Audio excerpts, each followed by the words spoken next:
I found the coolest looking MJT Jazzmaster body on eBay. The title of the item for sale was MJT Custom Vintage Alder Guitar Body, 3 pounds, 12 ounces, aged Nitro Cellulose finish, Inca silver metallic with racing stripes. I'm a sucker for racing stripes. I plopped down $425 plus shipping and set about finding the rest of the parts to finish the build. Next, I purchased a Fender Player 2 Jazzmaster neck with tuners with a 9.5-inch radius C-shape and Rosewood for $349, and I got that from Stratosphere on their eBay store. At the same time that I purchased the neck, I also picked up a Fender Vintage 2 Jazzmaster Vibrato with arm and bridge for $69. I found once getting it home, the set did not come with the thimbles to mount the bridge into the body. Luckily, I found a set in my parts in the garage. Next up, I purchased a 920D custom JMH-VINTAGE pre-wired wiring harness for Jazzmaster guitar that was on sale for $215. I also found a set of Mojotone 59 clone Jazzmaster pickup set that was listed as mint, but when I opened it, it was brand new for only $150, which was a bargain.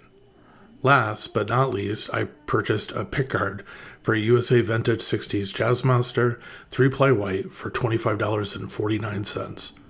All in all, I spent $1,233.49 for a custom Jazzmaster with a Nitro body and a Rosewood neck. Not bad at all.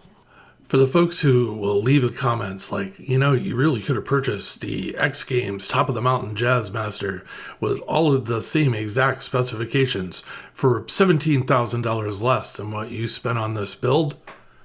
I do dearly love these comments. Here's my response. It would have made for a really boring video on the channel. So when I first tried to install the thimbles, they were really tight. So I ended up having to take sandpaper, curl it up, and then put it inside the holes and work it around.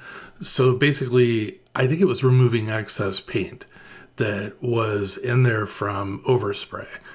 After I removed some of the paint, the thimbles fit perfectly, and I was able to put them in. Do not forget about running a ground line from the electronics cavity into the bottom of the right-hand hole for the thimble.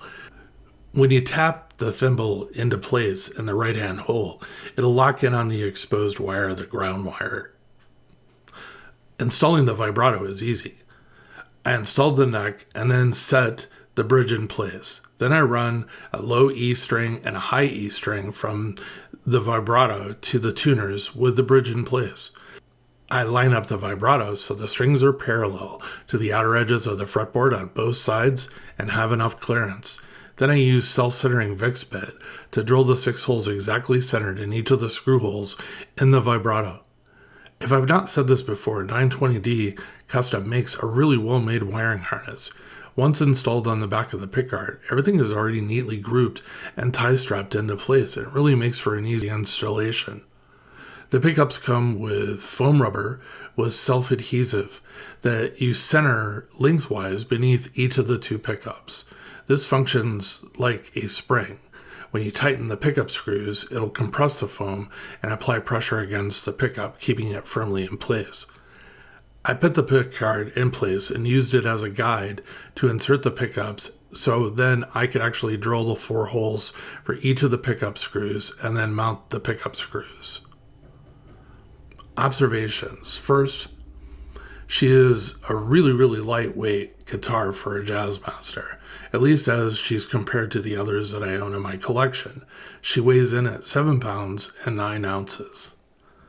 The fretwork and rolled edges of the Player 2 Rosewood fretboard just make the neck really comfortable to play.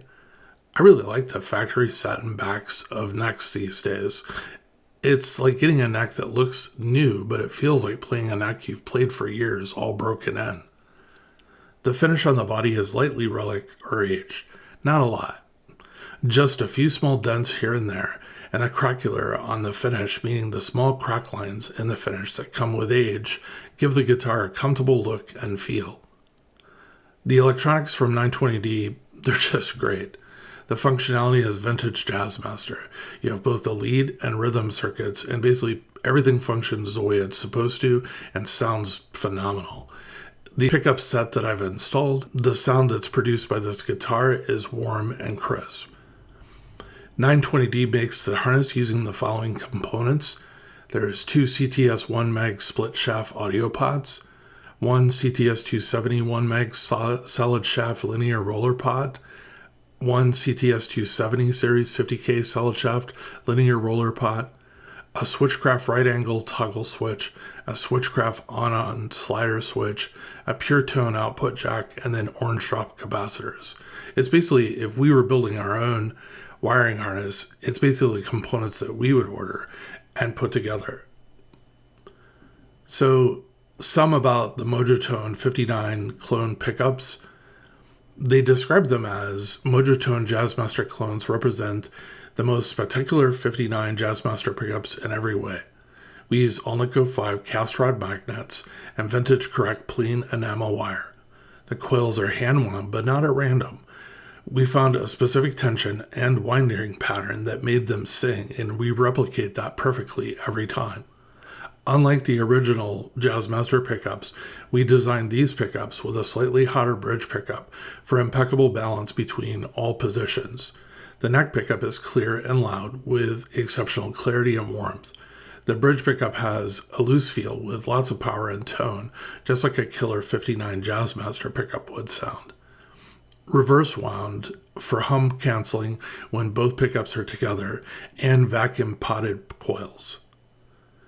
They're a perfect choice for this guitar, and then I really can't say it better than Mojotone's marketing material that I just read.